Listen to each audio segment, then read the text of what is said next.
Welcome to सुन लो UPSC. आज हम इतिहास के एक कह सकते हैं बहुत ही निर्णायक मोड़ पर चर्चा करने वाले हैं। एक ऐसा समय जिसने भारत के स्वतंत्रता संग्राम, इंडियाज फ्रीडम स्ट्रगल की पूरी दिशा ही बदल दी। बिल्कुल, हम बात कर रहे हैं खिलाफत एंड नॉन कॉपरेशन मूवमेंट्स की, यानी खिलाफत और असहयोग आंदोलन की। और जैसा आपने कहा, ये सिर्फ दो अलग अलग आंदोलन नहीं थे। हाँ, ये वो लहरें थीं जिन्होंने पहली बार सही मायनों में पूरे भारत को, मतलब आम जनता को, अंग्रेजों के खिलाफ एक साथ खड़ा कर दिया। एक तरह की मैस मोबिलाइजेशन, जन लामबंदी जो पहले नहीं देखी गई थी। और ये सब हुआ कैसे? मतलब व्हाट वर द ट्रिगर्स? कौन थे वो प्रमुख चेहरे, द की फिगर्स? और सबसे जरूरी, यूपीएससी के नजरिए से, फ्रॉम द यूपीएससी पर्सपेक्टिव, इसमें हमारे सुनने वालों के लिए समझने लायक क्या है? What will our listeners gain? हाँ, देखिए, लिसनर्स को इस पूरे फेस की, इस पूरे दौर की एक बहुत ही थरो, मतलब लाइन बाय लाइन अंडरस्टैंडिंग मिलेगी। हम IGNOU MA history course material MHE 8 के यूनिट 12 को आधार बना रहे हैं। अच्छा, तो हम इसके कारण, इसकी स्ट्रैटेजीज, जो मुख्य घटनाएं हुई, महात्मा गांधी का नेतृत्व, लीडरशिप ऑफ महात्मा गांधी, और आखिरकार इसका असर क्या हुआ, इम्पैक्ट क्या था, इन सब पर विस्तार से बात करेंगे। कोई पहलू छूटने नहीं देंगे। ये सिर्फ फैक्ट्स रटना नहीं है, it's about understanding the why and how, क्यों हुआ, कैसे हुआ। तो चलिए इस ऐतिहासिक सफर की शुरुआत करते हैं, focusing on the Khilafat and non cooperation movements.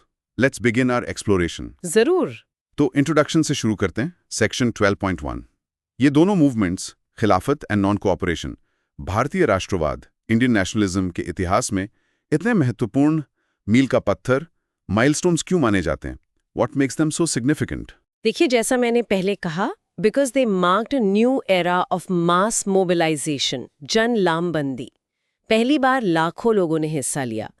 और एक दिलचस्प बात यह है कि नॉन कोऑपरेशन यानी असहयोग की जो जड़ें थीं, द रूट्स, वो एंटी रॉलेट मूवमेंट और खिलाफत मूवमेंट में थी। अच्छा, इनफैक्ट जो खिलाफत कॉन्फ्रेंस हुई थी, उसने नॉन कोऑपरेशन प्रोग्राम को पहले अडॉप्ट किया था। ओहो, तो खिलाफत मूवमेंट पहले शुरू हुआ था? हाँ, खिलाफत मूवमेंट की शुरुआत पहले हुई थी और वो चला भी ज्यादा लंबा। बट ये एक full fledged nation wide movement तभी बना जब कांग्रेस ने नॉन कॉपरेशन को अपनाया। समझ गया। और दोनों को सफलतापूर्वक, सक्सेसफुली एक साथ लाने का जो श्रेय है, द क्रेडिट, वो काफी हद तक महात्मा गांधी को जाता है।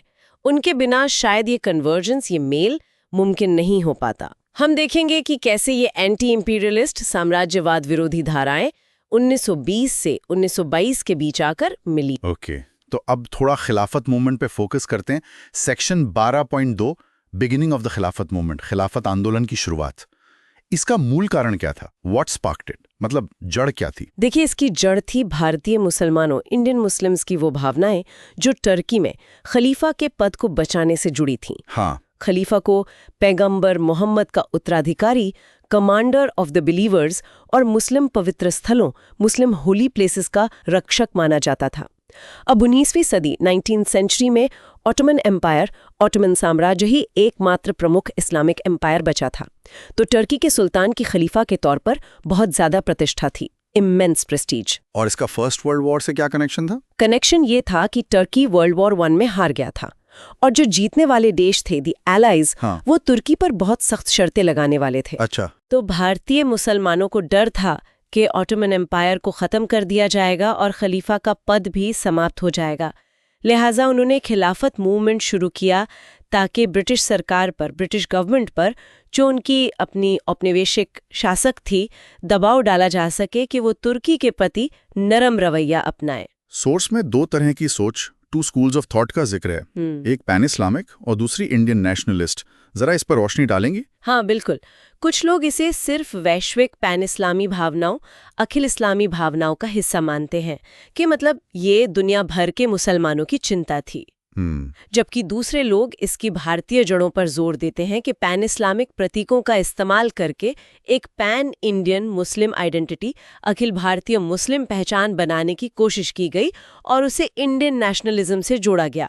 एक्चुअली देखा जाए तो ये दोनों बातें कॉन्ट्रडिक्टरी नहीं थी। अच्छा, कैसे? ये भारतीय मुस्लिम नेताओं की एक कोशिश थी कि वो अपनी पैन इस्लामिक और इंडियन नेशनलिस्ट भावनाओं को मिला सकें। ये वो सिंथेसिस था जिसने 1919 से बड़े पैमाने पर लोगों को जोड़ा। तो ये भावना पहले भी थी, जैसे सोर्स में रूसो टर्किश वॉर का जिक्र है। एग्जैक्टली बिल्कुल।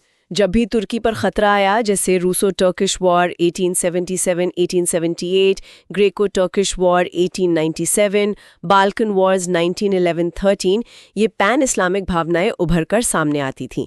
वर्ल्ड वॉर 1 ने इसे और तेज कर दिया। हाँ, जाहिर है। ब्रिटेन का युद्ध के बाद खलीफा का पद हटाने की बात करना और एक हार्श ट्रीटी की खबरें इसने आग में घी डालने का काम किया। मांगे उठने लगीं कि खलीफा का पवित्र स्थानों पर नियंत्रण बना रहना चाहिए और तुर्की के पास इतनी जमीन, सफिशिएंट टेरिटरी होनी चाहिए कि वो इन स्थानों की रक्षा कर सके। और लोगों का रिस्पॉन्स कैसा था? कि ये बड़े पैमाने पर था? जबरदस्त, ट्रिमेंडस रिस्पॉन्स था। ब्रिटिश सरकार को दुश्मन की तरह देखा जाने लगा। खिलाफत के लिए चंदा, खिलाफत फंड्स उमड़ पड़ा। मीटिंग्स में भारी भीड़ होने लगी। हजारों लोगों ने ब्रिटिश इंडिया, जिसे वो दारुल हर्ब मानते थे, मतलब शत्रु का देश, वहां से हिजरत की, माइग्रेट किया ऐसी जगहों पर जिन्हें दारुल इस्लाम माना जाता था, यानी इस्लाम का देश। ये दारुल हर्ब और दारुल इस्लाम का कॉन्सेप्ट क्या है, जरा आसान शब्दों में समझाएंगी? बेसिकली दारुल हर्ब वो जगह है जहां इस्लामिक कानून लागू नहीं है और मुसलमानों के लिए रहना सुरक्षित नहीं माना जाता, खासकर अगर शासक दुश्मन हो। और दारुल इस्लाम वो जगह है जहां इस्लामी शासन हो या जहां मुसलमान शांति और सुरक्षा से अपने धर्म का पालन कर सकें। तो उस समय कुछ लोगों ने ब्रिटिश इंडिया को दारुल हर्ब समझा। समझ गया। और इसके नेता कौन थे? सोर्स में 2 तरह के लीडरशिप की बात है। हाँ, 2 मुख्य धाराएं थीं लीडरशिप की। एक थी अलीगढ़ बेस्ड वेस्टर्नाइजिंग इंटेलिजेंसिया। ये लोग अंग्रेजी शिक्षा, सरकारी नौकरी के पक्ष में थे और आमतौर पर मॉडरेट थे। ठीक है। दूसरी धारा थी उलमा की। उलेमा। ये धार्मिक विद्वान थे जिनका जोर पारंपरिक मदरसा शिक्षा पर था।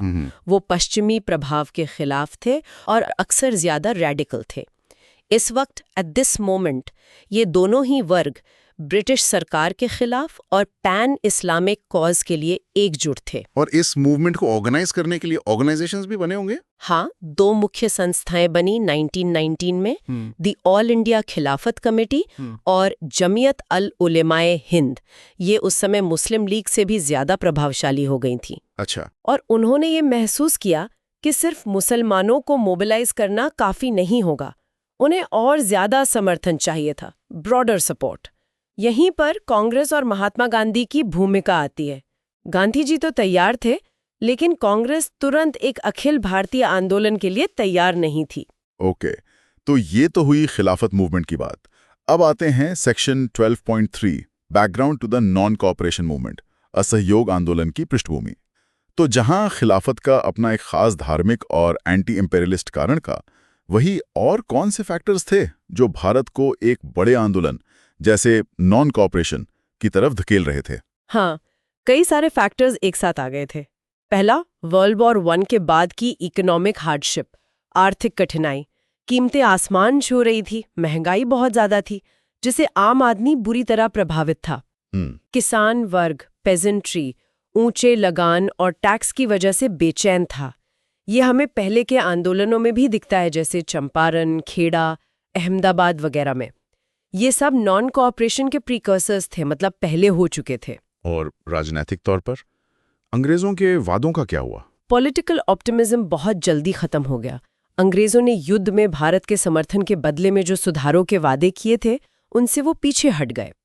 मॉन्टेगू चेम्सफोर्ड रिफॉर्म्स, जिसे गवर्नमेंट ऑफ इंडिया एक्ट 1919 भी कहते हैं, वो एक बहुत बड़ी निराशा थी, अ ह्यूज डिसअपॉइंटमेंट। कांग्रेस ने इसे डिसअपॉइंटिंग एंड अनसैटिस्फैक्टरी कहा था। राष्ट्रवादी असली स्वशासन, रियल सेल्फ गवर्नमेंट स्वशासन चाहते थे। फिर आया रोलेट एक्ट। क्या ये आखिरी दिन का था, द फाइनल स्ट्रॉ? ऑलमोस्ट, हाँ, कह सकते हैं। रॉलेट एक्ट मार्च 1919 में आया। ये तो जैसे जले पर नमक छिड़कने जैसा था। ये कानून बिना मुकदमे के नज़रबंदी, डिटेंशन विदाउट ट्रायल की इजाज़त देता था। सेंट्रल लेजिस्लेटिव काउंसिल में भारतीय सदस्यों के विरोध के बावजूद इसे पास कर दिया गया। बाप रे। इससे पूरे देश में व्यापक अशांति, वाइड स्प्रेड अनरेस्ट फैल गई। गांधी जी ने राष्ट्रव्यापी सत्याग्रह, नेशन वाइड सत्याग्रह शुरू किया। बड़ी बड़ी सभाएं हुईं, हड़तालें हुईं, कहीं कहीं हिंसा भी भड़क उठी। और फिर जलियांवाला बाग। हाँ, जलियांवाला बाग मैसेकर, जलियांवाला बाग हत्याकांड, अप्रैल 13, 1919 को अमृतसर में।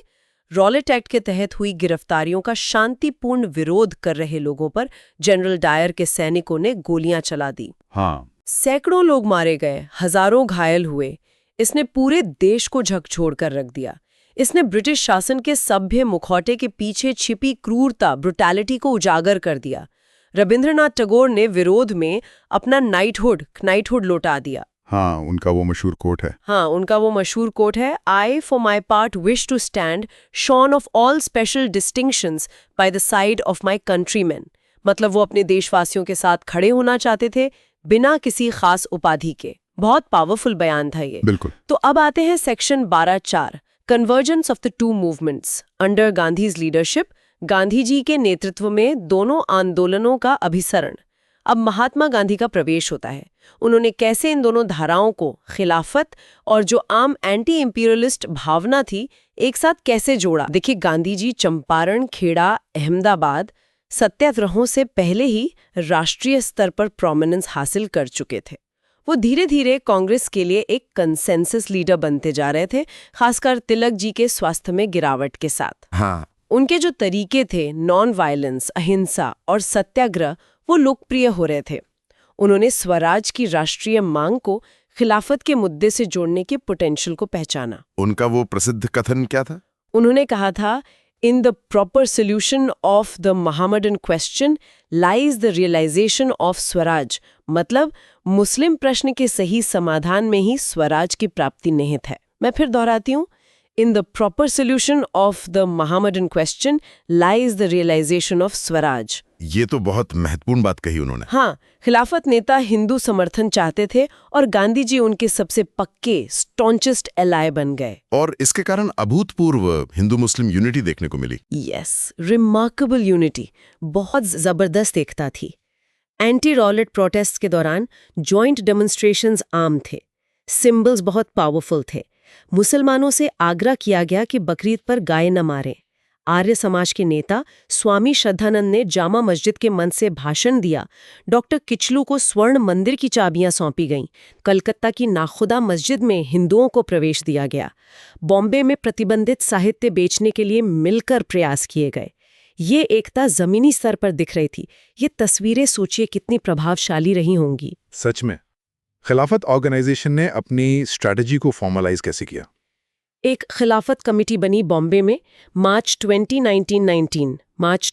1919। शुरू में ये मॉडरेट थी, मतलब मीटिंग्स, पिटिशंस वगैरह, लेकिन जो उलमा ड्रिवन मिलिटेंट ट्रेंड था, उसने और ज्यादा आक्रामक रुख अपनाने पर जोर दिया। अच्छा। उन्होंने एंटी रॉलेट एजिटेशन का पूरा समर्थन किया और नॉन कोऑपरेशन चाहते थे। एक ऑल इंडिया खिलाफत डे, अखिल भारतीय खिलाफत दिवस मनाया गया अक्टूबर 17, 1919 को, जो बहुत सफल रहा। हड़तालें हुई, प्रार्थना सभाएं हुई, विशाल बैठकें हुई। लीडरशिप साफ तौर पर एक व्यापक शहरी दर्शक वर्ग तक पहुंच रही थी। और ऑल इंडिया खिलाफत कॉन्फ्रेंस का क्या हुआ? वो दिल्ली में हुई नवंबर 23, 24, 1919। गांधी जी को भी बुलाया गया था उसमें। महत्वपूर्ण प्रस्ताव पास हुए, शांति समारोहों का बहिष्कार, सरकार के साथ नॉन कोऑपरेशन, ब्रिटिश सम्मान का बहिष्कार अगर तुर्की के साथ शांति की शर्तें अन्यायपूर्ण हुई तो, और सबसे जरूरी बात, गांधी जी को आंदोलन का मार्गदर्शन करने वाले नेता के रूप में स्वीकार किया गया। दोनों समुदाय उनका सम्मान करते थे। इस समय गांधी जी की प्रायोरिटीज क्या थी? देखिए, वो खिलाफत के मुद्दे को बहुत महत्वपूर्ण मानते थे, संवैधानिक सुधारों या पंजाब के अत्याचारों से भी ज्यादा। वो नॉन कोऑपरेशन शुरू करने के लिए तैयार थे अगर तुर्की के हितों को नुकसान पहुंचाया गया। इसके अलावा दूसरे फैक्टर्स ने भी इसे पक्का किया। रॉलेट एक्ट वापस नहीं लिया गया। जलियांवाला बाग पर जो हंटर कमेटी की रिपोर्ट आई, उसे लीपापोती माने गया, white wash. British House of Lords ने जनरल डायर का समर्थन किया। ब्रिटेन में डायर के लिए पब्लिकली 30,000 पाउंड्स जमा किए गए। ये सब आग में घी डालने जैसा था। This was like adding fuel to the fire. फिर पीस ट्रीटी की शर्तें सामने आ गई। हाँ, मई 1920 में, और वो एक बड़ा झटका था, अ ब्लो। ऑटोमन एम्पायर को टुकड़े टुकड़े कर दिया गया, डिसमेंबर्ड। अरब देशों को स्वतंत्र कर दिया गया। सीरिया, फिलिस्तीन, मेसोपोटामिया को फ्रेंच और ब्रिटिश मैंडेट्स के तहत रख दिया गया। कुछ हिस्से ग्रीस को दे दिए गए। कॉन्स्टेंटिनोपल तुर्की के पास रहा, लेकिन स्ट्रेट्स को इंटरनेशनलाइज कर दिया गया। इससे भारतीय मुस्लिम भावनाओं को गहरी ठेस पहुंची। और इसी के चलते नॉन कोऑपरेशन का औपचारिक फैसला हुआ। यस, खिलाफत कॉन्फ्रेंस की मीटिंग्स हुई, जिनमें इलाहाबाद में हुई एक मीटिंग जून 1 to 1920 भी शामिल थी, जिसमें कांग्रेस के सदस्य भी थे। उसमें नॉन कोऑपरेशन प्रोग्राम पर फैसला हुआ। पहला, सरकारी उपाधियां त्यागना, रिनाउंस गवर्नमेंट टाइटल्स।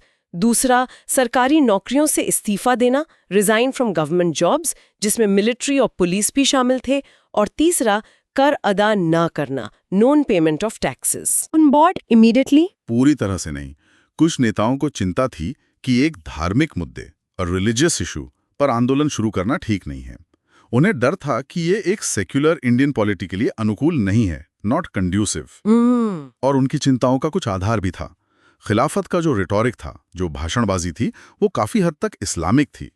यहां तक कि मौलाना आजाद जैसे राष्ट्रवादी नेताओं ने भी इसे इस तरह पेश किया कि मुसलमान हिंदुओं के साथ मिलकर एक और गैर मुस्लिम समूहों यानी अंग्रेजों के खिलाफ लड़ रहे हैं। इसने अलग अलग सामुदायिक पहचानों पर जोर दिया, जिन्हें एक कॉमन दुश्मन के खिलाफ एकजुट होने की जरूरत थी। लेकिन क्या इसमें मजबूत राष्ट्रवादी तत्व, स्ट्रॉन्ग नेशनलिस्ट एलिमेंट्स नहीं थे? एब्सोल्युटली, बिल्कुल थे। मजबूत एंटी इंपीरियलिस्ट भावना लगातार व्यक्त की जा रही थी। सांप्रदायिक सौहार्द, कम्युनल एमिटी के अपीलें अक्सर होती थीं। खिलाफत नेताओं ने गांधी जी के रॉलेट सत्याग्रह का पूरा समर्थन किया और मुसलमानों से उसमें भाग लेने का आग्रह किया, जिससे वो सफल भी हुआ। गांधी जी और शौकत अली ने साथ मिलकर बड़े पैमाने पर दौरे किए, समर्थन जुटाया। तो 1920-22 के दौरान खिलाफत आंदोलन गांधी जी के नेतृत्व में चल रहे व्यापक राष्ट्रीय आंदोलन के साथ गहराई से जुड़ गया। ठीक है, अब आते हैं सेक्शन 12.5, मेन फेजेस, मुख्य चरण। तो नॉन कोऑपरेशन औपचारिक रूप से लॉन्च हो गया। कब और कैसे? अगस्त 1, 1920। इत्तेफाक से उसी दिन बाल गंगाधर तिलक का निधन हो गया, जिसके कारण देश भर में हड़तालें हुई और शोक मनाया गया। तिलक जी का जाना एक युग का अंत था। An end of an era। हाँ, ये तो बहुत बड़ी क्षति थी। और कांग्रेस की औपचारिक मंजूरी कब मिली? वो 2 स्टेजेस में मिली। पहले कैलकाटा में स्पेशल सेशन हुआ सितंबर 1920 में, जिसने सहमति दी। हालांकि कुछ विरोध था उन लोगों का जो काउंसिल एंट्री चाहते थे। अच्छा। फिर नागपुर में जो रेगुलर सेशन हुआ दिसंबर 1920 में, उसने नॉन कोऑपरेशन प्रोग्राम को बिना किसी विरोध के स्वीकार कर इस लिया। प्रोग्राम में ठोस रूप से क्या-क्या शामिल था? What is the programme involve concretely? ये बहुत व्यापक था, कॉम्प्रहेंसिव। टाइटल्स और ऑनर्स लौटाना, सरकारी स्कूल, कॉलेज, अदालतों का बहिष्कार, boycott government schools, colleges, law courts, विदेशी कपड़ों का बहिष्कार, बॉयकॉट फॉरेन क्लॉथ, और भविष्य में से सरकारी नौकरी से इस्तीफा देने और टैक्स न देने तक बढ़ाया जा सकता था। साथ ही कंस्ट्रक्टिव प्रोग्राम भी था। राष्ट्रीय स्कूल कॉलेज खोलना, विवाद निपटाने के लिए पंचायतों को बढ़ावा देना, प्रमोट पंचायत्स, हाथ कताई बुनाई को बढ़ावा देना, प्रमोट हैंड स्पिनिंग, वीविंग, चरखा और खादी, अस्पृश्यता का विरोध करना, फाइट अनटचेबिलिटी, सांप्रदायिक सद्भाव बनाए रखना, मेंटेन कम्युनल हार्मनी, और सख्ती से अहिंसा का पालन करना, स्ट्रिक्ट नॉन वायलेंस। ये कांग्रेस का पहला खुला extra constitutional mass movement plan था। चलिए फेजेस को ब्रेक डाउन करते हैं। फेज 1 जनवरी-मार्च 1921, पहला चरण। इसमें फोकस था एजुकेशनल इंस्टीट्यूशंस और कोर्ट्स के बॉयकॉट पर, और साथ ही चरखे के इस्तेमाल पर। हजारों छात्रों ने सरकारी संस्थान छोड़ दिए और लगभग 800 नए राष्ट्रीय स्कूलों, कॉलेजों में शामिल हो गए। कैलकाटा, लाहौर में बड़े पैमाने पर स्टूडेंट स्ट्राइक्स हुई। बंगाल और पंजाब में एजुकेशनल बॉयकॉट खास तौर पर सफल रहा। और अदालतों का बहिष्कार? कोर्ट बॉयकॉट उतना सफल नहीं रहा ओवरऑल, लेकिन सीआर दास, मोतीलाल नेहरू, पटेल, राजा गोपालाचारी जैसे बड़े वकीलों ने अपनी प्रैक्टिस छोड़ दी। सोचिए, इतने बड़े नाम, सीआर दास, मोतीलाल नेहरू, ये बहुत बड़ी बात थी। और इकोनॉमिक बॉयकॉट, विदेशी कपड़ों का? वो जबरदस्त सफल रहा, ह्यूजली सक्सेसफुल। वॉलंटियर्स घर घर गए, विदेशी कपड़े जमा किए गए और सार्वजनिक रूप से जलाए गए, पब्लिकली बर्न्ड। दुकानों की पिकेटिंग हुई। इसका असर आंकड़ों में भी दिखता है। Foreign cloth imports 102 crore 102 crore से घटकर 57 करोड़ रह गए। 1921-22 में ब्रिटिश कॉटन पीस गुड्स का आयात काफी गिर गया। व्यापारियों ने विदेशी कपड़े न बेचने का संकल्प लिया। शराब और ताड़ी की दुकानों के बॉयकॉट से भी सरकारी राजस्व को भारी नुकसान हुआ। जैसे पंजाब में रेवेन्यू 33 लाख कम हो गया, मद्रास में 65 लाख। सोचिए वो नज़ारा, विदेशी कपड़ों की होलियां जल रही हैं। जोश जबरदस्त था। The enthusiasm was incredible. फिर आया फेज 2, विजयवाड़ा सेशन के बाद, मार्च 1921। हाँ, विजयवाड़ा में कांग्रेस सेशन ने अगले 3 महीनों के लिए नए लक्ष्य रखे। पार्टी के 1 करोड़ सदस्य बनाना, तिलक स्वराज कोष के लिए 1 करोड़ रुपए जमा करना और 20 लाख चरखे बांटना। क्या ये लक्ष्य पूरे हुए? काफी हद तक, हाँ। फंड जरूरत से ज्यादा जमा हो गया, 50 लाख सदस्य बन गए और चरखा और खादी आंदोलन के प्रतीक बन गए। खादी सिर्फ कपड़ा नहीं था, इट वॉज ए स्टेटमेंट, एक पहचान बन गई थी। फेज 3, तीसरा चरण, इसमें मामला गर्माता हुआ दिख रहा है। यस, मोहम्मद अली की एक चुनौती भरी स्पीच आई जुलाई 1921 में। उन्होंने घोषणा की कि मुस्लिम सेना में रहना धार्मिक रूप से गैर कानूनी है, रिलीजियसली अनलॉफुल, और इस्तीफा देने का आग्रह किया। उन्हें और दूसरे नेताओं को गिरफ्तार कर लिया गया। फिर प्रिंस ऑफ वेल्स की यात्रा के खिलाफ अभियान चला, जो नवंबर 17, 1921 से शुरू हुई। वो जहां भी गए, उनका स्वागत शहर व्यापी हड़तालों और प्रदर्शनों से हुआ। कहीं कहीं दंगे भी हुए। संदेश साफ था, यू आर नॉट वेलकम। और चौथा चरण, फोर्थ फेज, कॉन्फ्रंटेशन, आमना सामना। हाँ, दोनों पक्ष अड़ गए। हसरत मोहानी जैसे नेताओं ने पूर्ण स्वराज, कंप्लीट इंडिपेंडेंस की मांग उठाई। कांग्रेस वॉलंटियर को लगभग एक समानांतर पुलिस बल, पैरेलल पुलिस फोर्स की तरह काम करने लगी। कांग्रेस ने प्रांतीय समितियों, प्रोविंशियल कमिटीज को इजाजत दी कि जहां संभव हो सविनय अवज्ञा, सिविल डिसोबीडियंस शुरू करें। और सरकार की प्रतिक्रिया? सरकार ने दमन, रिप्रेशन से जवाब दिया। बड़े पैमाने पर गिरफ्तारियां हुईं, सभाओं पर प्रतिबंध लगा, वॉलंटियर कोर को बैन कर दिया गया। हिंसा बढ़ रही थी।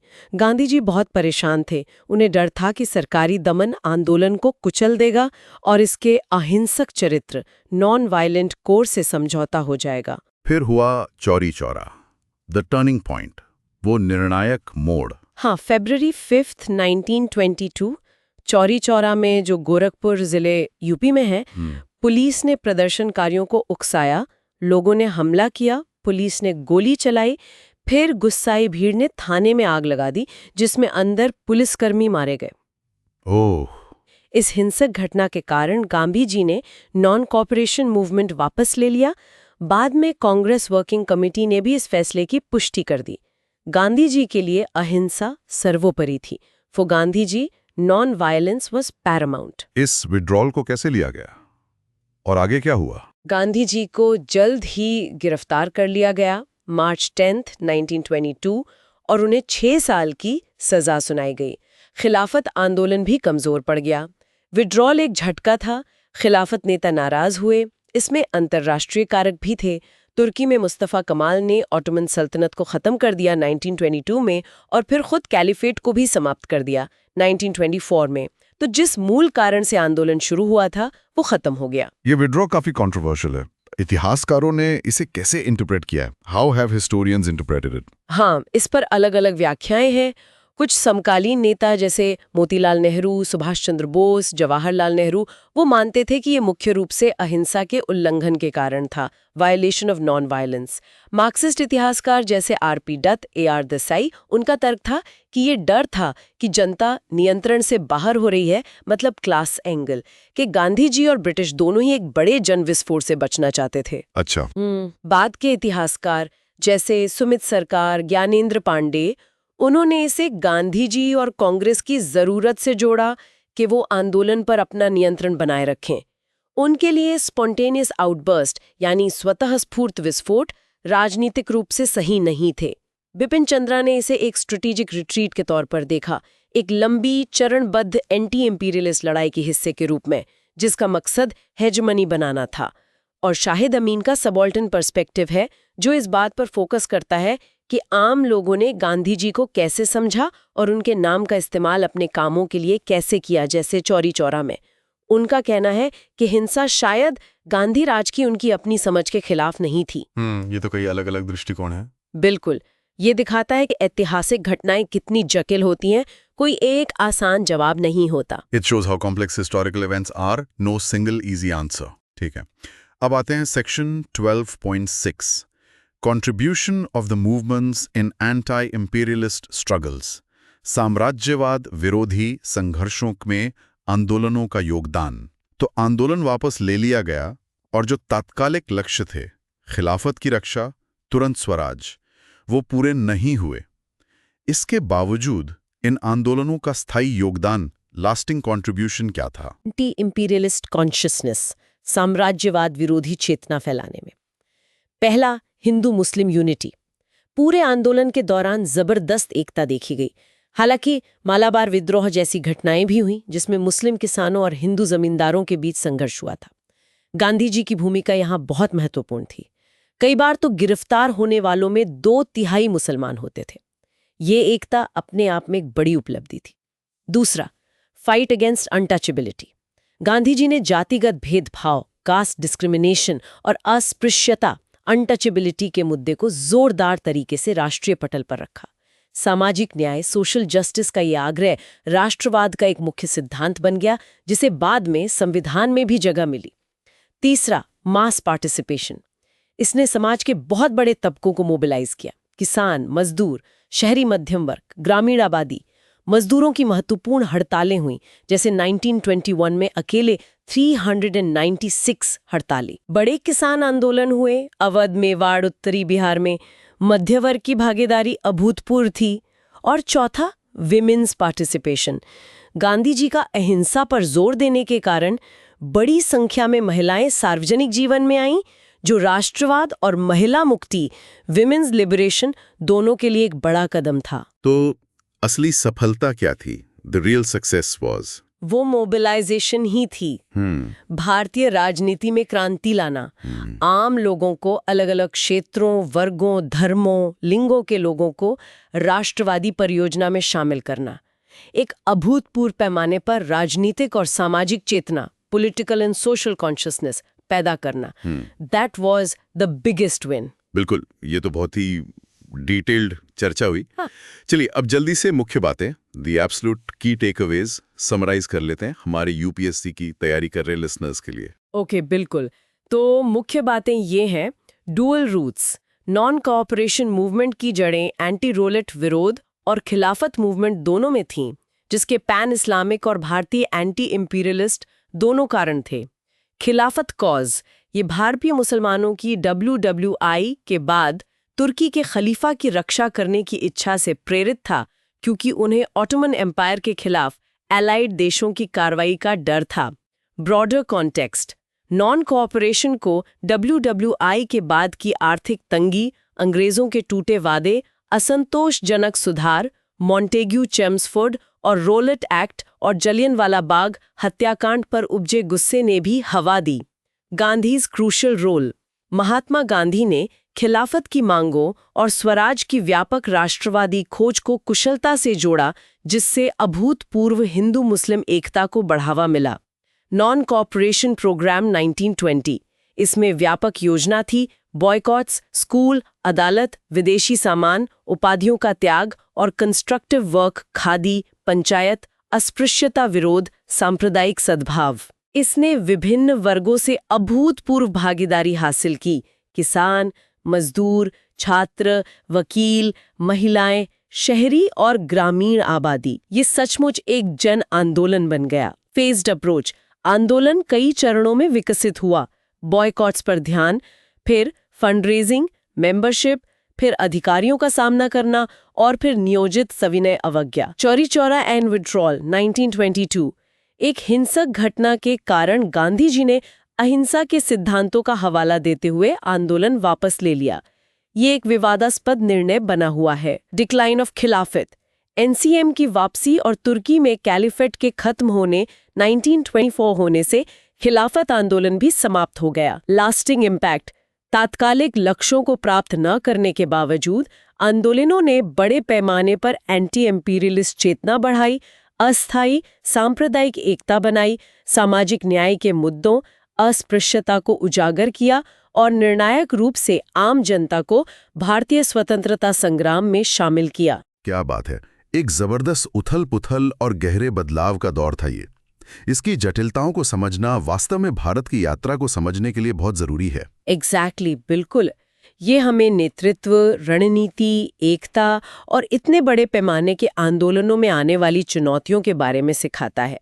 और इसे समझने के लिए जिस तरह की एनालिटिकल स्किल्स, विश्लेषणात्मक कौशल की जरूरत है, वही यूपीएससी की मांग भी है। सिर्फ तथ्य नहीं, बल्कि उनके पीछे की धाराओं, दी अंडरलाइंग करंट्स को समझना जरूरी है। हाँ, तो इन कनेक्शंस पर जरूर सोचें।